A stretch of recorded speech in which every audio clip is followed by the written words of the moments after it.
Barbados moves closer to producing pharmaceuticals locally.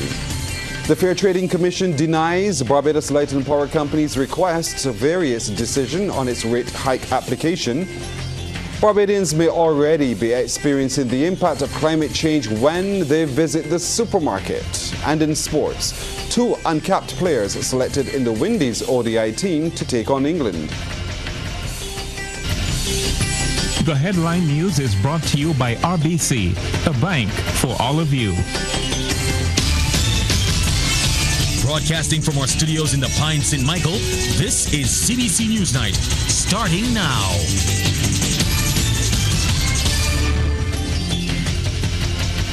Good evening, I'm Pearson Bowie. Barbados is now a step closer to realizing its goal of locally producing pharmaceuticals. The government today received a white book which outlines the way forward. Sharika Griffith was at the Lloyd Erskine Sandiford Centre for the presentation and filed this report. In a move that's expected to stimulate economic activity and create jobs, the island last year signed an historic communique with Guyana and Rwanda on the development and production of pharmaceuticals for global public health. In those early discussions, it was recognized that if Barbados and Guyana were to get involved in the manufacturing of pharmaceuticals to meet the needs of the populations of the 2 regions, we would have to be compliant with the requirements of the international organizations that have responsibility for overseeing the food and drug regulatory authorities across the globe. The need for a document commonly referred to as a white book was identified. Following extensive research by Biopharma Excellence, experts in biotech science and product development, that white book has now been presented to the government for cabinet's approval. This white book presents for each country a gap analysis of what must be done to create the enabling environment for regulation in the pharmaceutical industry. Our white book delineates Barbados' strategic pathway toward the establishment of a robust regulatory agency for pharmaceutical products. This body of work is critical in our pursuit of pharmaceutical self-reliance and enhancing public health standards within our nation.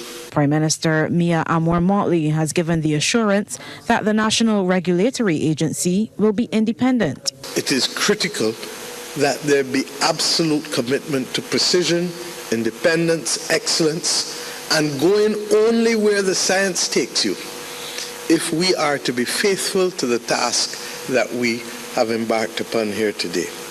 As head of government, therefore, I give you that assurance, but I go further. The National Regulatory Agency, when established, will have the same independence as central bank and the same independence that we hope to imbue in the National Statistics and Big Data Analytics Authority that is going to be critical also for a functioning democracy in a small island developing state such as ours. And the Prime Minister notes extensive legislative work will also be required. I'm told that it is in excess of 30 pieces of legislation that will be required, but those numbers no longer daunt us because CPC we did what? 13 or 14 in the first 6 months of government in order to adjust to the OECD's requirements for the international business sector. And AG, I have every confidence that you're having presided over that you will be in a position to land us safely with the regulatory framework that is critical for us to go to the next step. During the event, the Ministry of Health and the Rwanda Food and Drug Authority signed a memorandum of understanding for technical cooperation.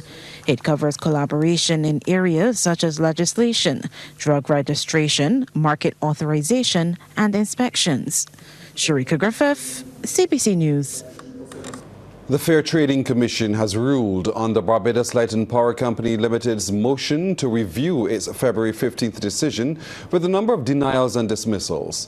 In a news conference today at its Green Hill offices, the hearing chairman, Dr. Donnelly Carrington, said the FTC did not act in excess of or without jurisdiction by directing the applicant to take certain decisions concerning the self-insurance fund.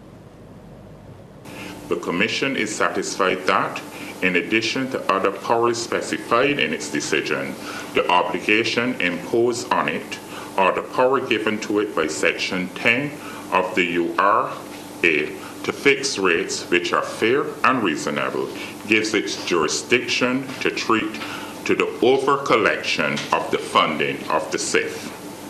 3. The Commission finds that on a true construction of Regulation 8 of the SIF regulations, it is unlawful for the applicant or the trustees of the SIF to use money in the SIF to pay dividends to its shareholders.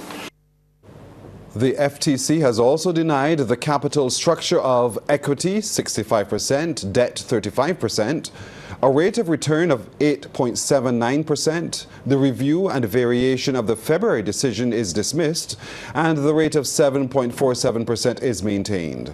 With these matters out of the way, the final decision on a rate hike could come before Christmas for consumers because the compliance filing by the BL&P is now in the FTC's hands. We will now be in a position to review the compliance filings that was submitted by the applicant, and if there are any amendments to be made, we would direct the applicant to make those amendments. So the process should be short because we already have in hand the compliance filing that was based on the 2023 decision. And in reacting, the Barbados Light and Power Company says the first knowledge it received of today's decision by the Fair Trading Commission was through a notice on the FTC's social media account. In a media release, the power company says it was up to the time of the news conference that they were not provided with a copy of the decision or given notice through other appropriate channels about its delivery. Light and Power is deeply concerned about the FTC's ruling and will review the decision before providing any further comment. In other news now, multiple containers of eggs have arrived on island to prevent an egg shortage. This update from Stephen Lane, the president of the Barbados Egg and Poultry Producers Association. He said the cooperation between the Barbados Agricultural Society and the Ministry of Agriculture has resulted in a temporary solution as local producers work to increase supply. We have imported 3 containers of eggs, and they have landed. And we have a backup of another 3 containers of eggs. Those imported eggs are only to support what we are producing here in Barbados. That is what we needed because we have lost a couple of our producers, and so we needed to prop up that with import. It is never in our interest to have to import anything, eggs or poultry products. But it was necessary because we need to be in a position where we meet the demands of our consumers.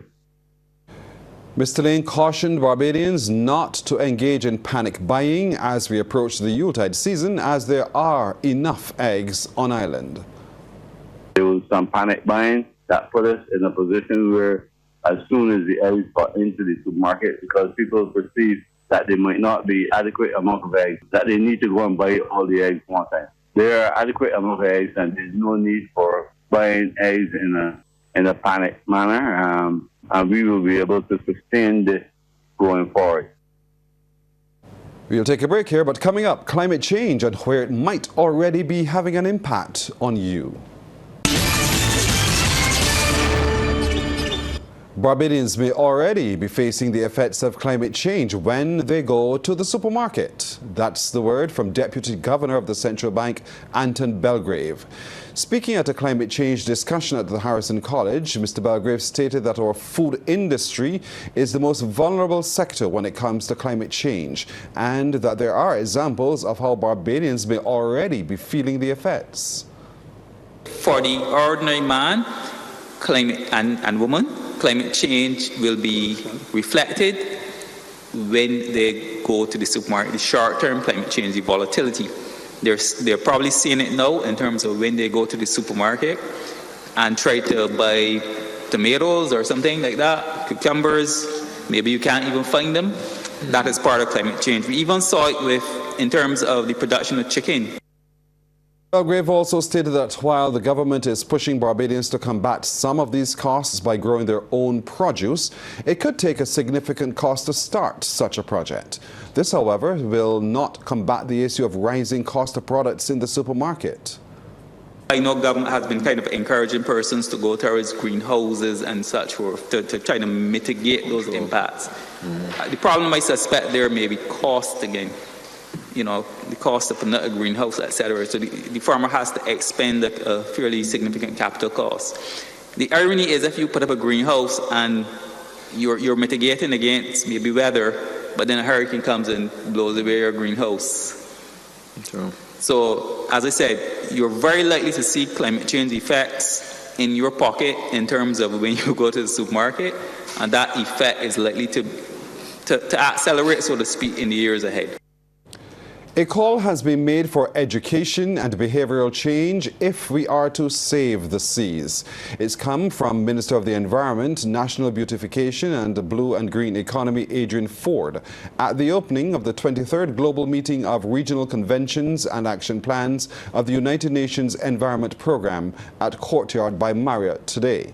He said such meetings were birthed based on a deep fundamental appreciation for the importance of coastal, land and marine responses to sustainable development and livelihoods. Being more responsible with our seas is crucial for the well-being of our planet and its inhabitants. We are seeking to implement sustainable fishing practice, reduce plastic pollution, introduce marine conservational areas and spatial planning, implement efficient waste disposal, and engage in responsible tourism. Our efforts here must support efforts to reduce greenhouse gas emissions in order to mitigate the impacts of climate change on the oceans, including sea level rise and ocean acidification. All the while seeking to educate our communities, businesses, and individuals about sustainable practices and their role in protecting the oceans and the sea. Head of the Ecosystems Integration Division at the United Nations Development Programme, Johan Robinson, said the convention will also give an update on the progress of the programs and policies from the last meeting, as well as discuss the Global Biodiversity Treaty introduced last year. It will establish the sharing of benefits from marine genetic resources and foresee capacity building and transfer of marine technology between parties. It will contain clear rules to conduct environmental impact assessments with the right checks and balances before running activities in the high sea. We will discuss in this meeting the BBNJ Treaty and see how it relates to regional seas. Well, protocols have been questioned by passengers after the way they were treated on board WestJet flight from Toronto, Canada to Barbados on Saturday. Crystal Hoyt joins us now with the latest. Passengers aboard Saturday's WestJet flight from Toronto, Canada to Barbados are questioning the protocols that left them in the aircraft on the tarmac at Grantley Adams International Airport for 2 hours, despite the threat of possible explosives on board. Initial reports from GIA said the control tower was alerted at 2:10 p.m. to a threat aboard an aircraft scheduled to land in Barbados. As a result, a comprehensive security protocol was initiated in collaboration with the Barbados Police Service and other relevant authorities. The incident commander, Assistant Superintendent Lynch, shared that the unspecified threat was in fact explosives, and though investigations revealed no explosives were aboard, passengers are questioning the protocols that are in place. One passenger aboard the flight, who wished not to be identified, recounted the chain of events. The flight landed at Grantley Adams International Airport at 3:30 p.m. Only about maybe 30 minutes after we landed is when we were first notified by the captain that there was a potential threat against the aircraft. I would assume that it would be treated as an emergency, and when the plane actually lands in Barbados, that emergency personnel would have been on the runway waiting to greet the plane as soon as it lands. That was not the case. The flight landed, they parked us at the end of the runway, and they had us sat on the plane for another 2 hours. He said from the passenger's perspective, there was no sense of urgency when the flight landed. If you have a plane with possible explosives on board, how are fire trucks not lined up close to the plane? There was no sense of urgency. There was no sense of emergency protocol. Nobody communicated. Nobody from WestJet, nobody from the airport, nobody from the police department, nobody communicated anything to us. When I reached out to the incident commander today, he said a statement will be released, but could not say when. Thank you, Crystal. The Samuel Jackman Prescott Institute of Technology has reopened for in-person classes weeks after completing emergency repairs. Staff and students were seen on the Wildy compound from early this morning, ready for their respective classes. Principal Ian Drake tells CBC News, apart from conducting repairs, workers were able to eradicate mold from the compound. He gave some insight into the changes that will be made to ensure students are able to fulfill their practical hours. I'm happy to report that we have met our objective of achieving those repairs which would provide us with much comfort for our students and staff at the SJPI. And from our report so far, things have gone smoothly this morning, no hitches, and as we continue with our academic presentation to our students, we endeavor to make sure that they are comfortable and that they get the just rewards for their comfort. What we are also going to be doing is that we're going to extend the semester into next year, 2024, to finish semester 1, where we're going to add on these 3 additional weeks to January, starting the 15th of January 2024, to make sure that students get their full complement of practical exercises in the labs and the workshop, respectively. Time for a look at sports now with the returning Chilean, Damien Best. Damien, good evening to you. It's been a while. Buenas noches to you. Buenas noches. Yeah, just good evening. Good evening to our viewers and listeners as well. Let's start with some cricket news. Barbadian wicketkeeper batter Shane Dorrich has found favour again with the West Indies selection panel. The right-hander has been included in the 15-member squad for the upcoming CG United One-Day International Series against England, and that starts on December 3rd. Dorrich, who has only ever played one ODI for the Windies back in 2019, scored 234 runs in 5 innings for the combined campuses and colleges in the just concluded regional Super 50 tournament, while captaining the side. The 32-year-old joins uncapped players in batting all-rounder Shafin Rutherford and seam bowling all-rounder Matthew Ford. Shea Hope will again lead the team, and Alzari Joseph has been named as the new vice-captain. That full squad reads Hope, captain, Joseph vice, Alec Athanase, Yannick Carrier, Casey Carty, Roston Chase, Dorrich, Ford, Shimron Hetmar, Brandon King, Gurukesh Moti, Kajon Otley, Shafin Rutherford, Romario Shepherd, and O'Shane Thomas. Lead selector, the most honourable Desmond Haynes, identified Matthew Ford as a good future prospect heading into the 3-match ODI series. Matthew, we believe that, in the 50-over competition, we need people who that can get early wickets, and we believe that with his ability, to swing the ball in, that he would be a good asset to our side. So, as a young man, he's only 21 years old, and we're hoping that he will, remain fit and be able to do the business for us. Well, the lead selector has also chided the International Cricket Council for ignoring the financial challenges affecting Cricket West Indies. The West Indies don't have the money. I believe that it's about time that the ICC look very straight into the West Indies' eyes and say, look, we have to give you more money for your cricket development. And the same thing to their own territories. But I'm only dealing with West Indies now because I would like them to start with us first. We need about $200 million to help with our cricket development. I call in a figure, but I just trying to explain to you how much money we need for our development. When you look at the way how, the different islands in the Caribbean and all the demographics.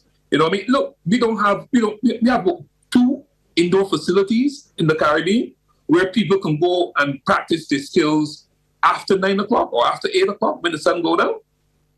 Come on, man. You got places in England, Australia, all about, these guys are practicing to 11 o'clock and 12 o'clock in the night, their skills.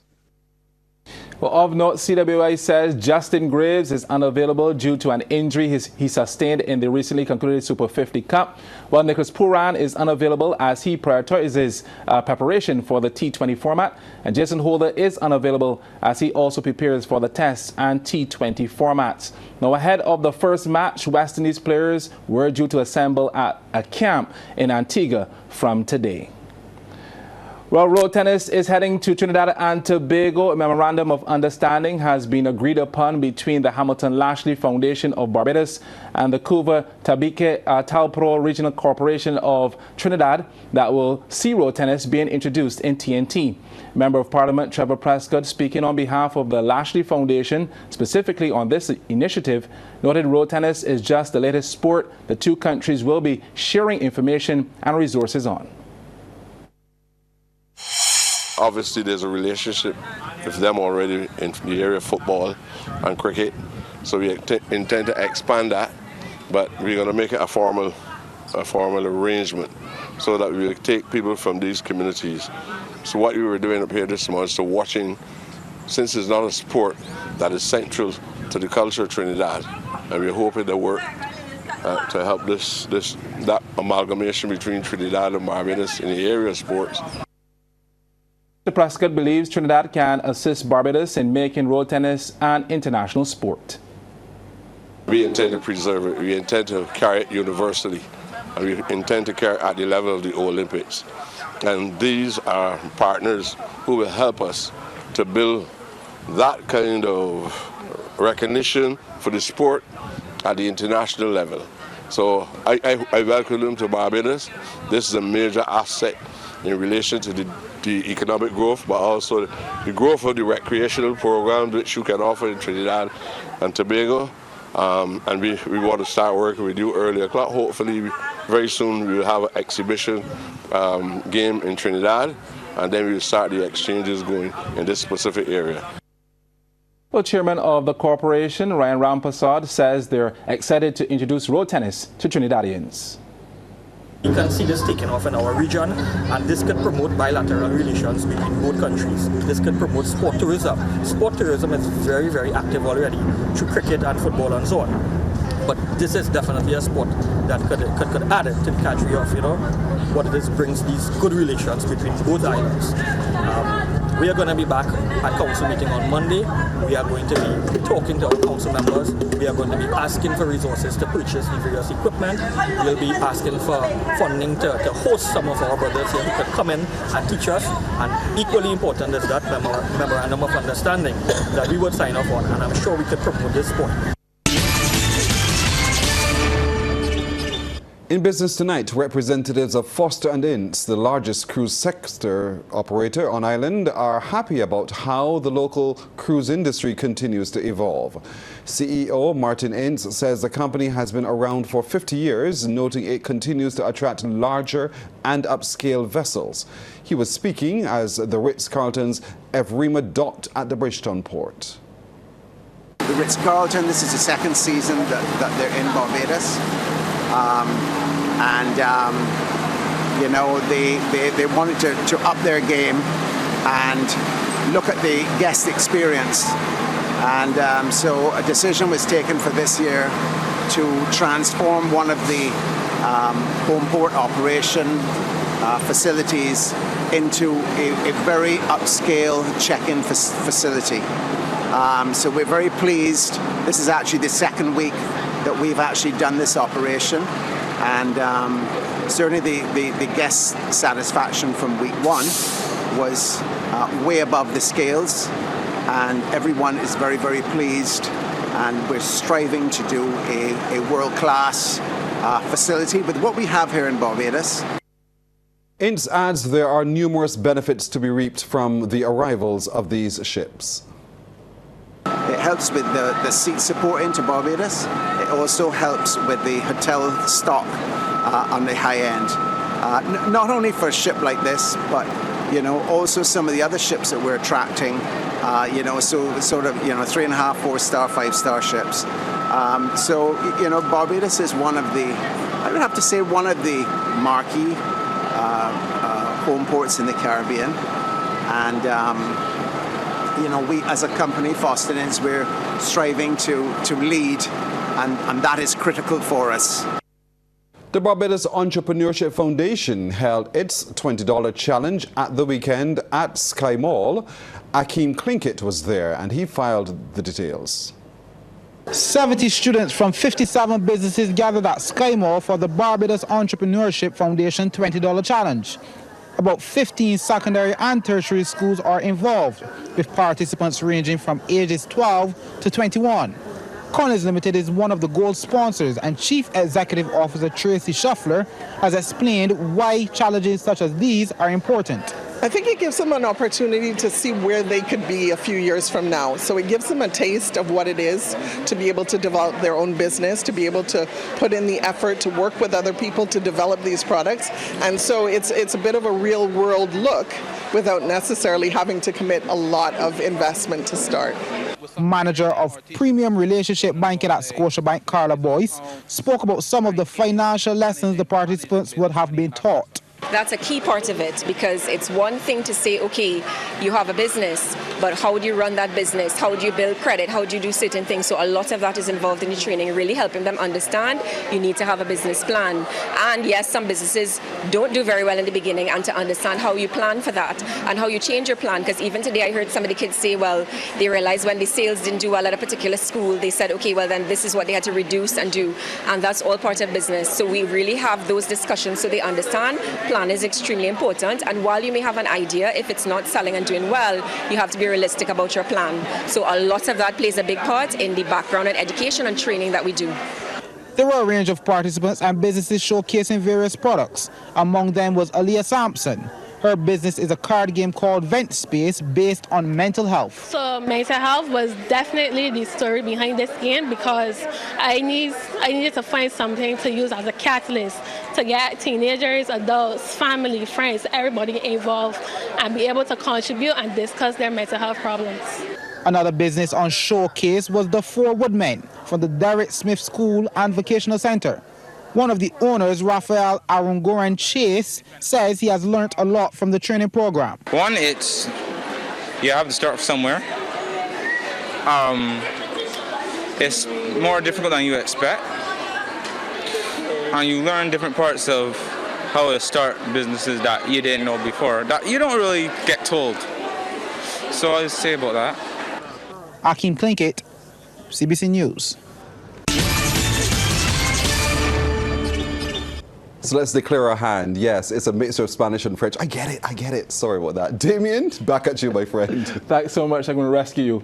Well, the rescheduled Ronald Wilson tournament organized by the Barbados Boxing Association, titled Battle Cry, provided plenty of excitement and entertainment over the weekend at the Graydon Sealy Secondary School. By the end of the card, Michael Fedole of Martinique took home the inaugural Best Boxer Champion belt after his win over Abichel Jean-Pierre of Barbados. Now here's a look at some of the early bouts. Well, it's what we've been waiting for, boxing making its grand return with a full card at the Graydon Sealy Secondary School.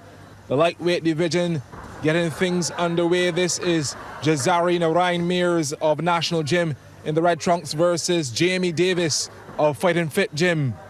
Just for clarity, in amateur boxing, points are awarded by the judges based on the number of clean punches that land on the opponent. A clean punch defined as landing on the front or side of the opponent's head or body with force and without the assistance of the ropes. A good defense will also earn you some points. Well, let's get into it then. Mears with the aggression early on, paying dividends, landing a couple blows to the head and body of Davis. That was the first round. In the second, Mears turned up the pressure, sending Davis backpedaling towards the ropes. This time the referee intervening with the standing 8 count.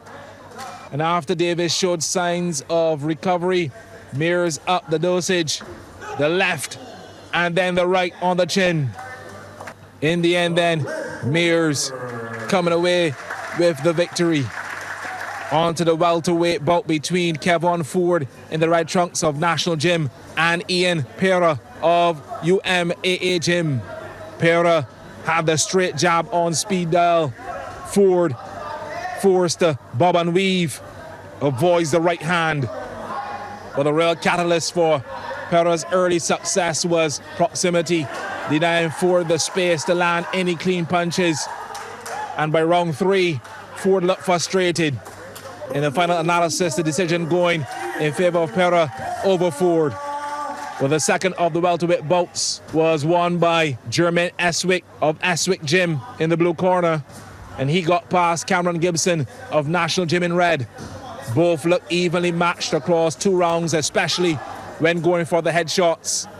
Techniques went through the window as Eswick used his hand speed to force Gibson to defend. Gibson, well, he eventually ran out of steam as fatigue set in, and Eswick would take the W. On to the next one then, Nathan Walker of Fort Hill Gym in the Blue Trunks versus Kanai Mears of Eswick Gym. And these two provided good entertainment as well. Mears connecting with the left and putting the crowd on notice. Walcott hit back with a few combinations of his own in round 2. Mears overreaching. Who will take round 3?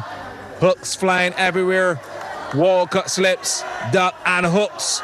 A bona fide recipe for success. Loving the rivalry so far. In the end though, someone has to win, and the judges awarded the fight to Walcott. Let's skip ahead to the super heavyweight clash. Emerson Hurley of Bellevue Gym up against Seth Lawrence of Fight Fit Gym in the Blue Trunks. After the shadow boxing in the first round, it was down to business in the second. Lawrence pinning Hurley in the corner and using him as a punching bag. The referee eventually rescuing Hurley, who was battered and bruised at this point and almost on his knees. Fight over. Hurley cannot continue. Victory to Lawrence in quick time. A great night of boxing at the Graydon Seeley School. And that's our time tonight. I'm Pearson Bowen. Good night.